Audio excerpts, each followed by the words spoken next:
Walang tigil ang pagpapatupad ng batas laban sa illegal na droga sa Tacloban City. Walang nagbigay ng mensahe ang Tacloban City PNP sa mga kriminal matapos nilang maaresto ang 3 sospek na nasangkot sa pagbebenta ng bawal na gamot. Patrolwoman Cristel Palapok, ibalita mo.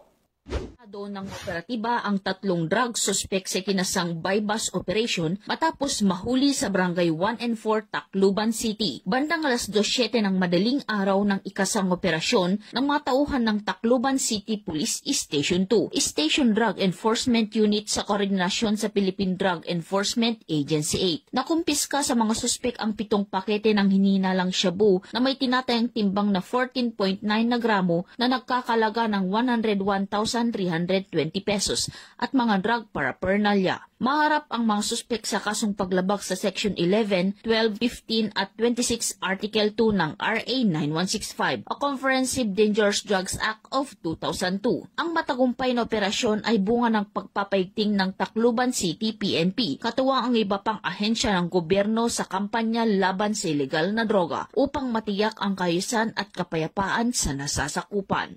Mula dito sa Eastern Visayas, ako ang inyong PNN correspondent, Patrolwoman Palafox, alagad ng batas, tagataguyod ng Balitang Pulis.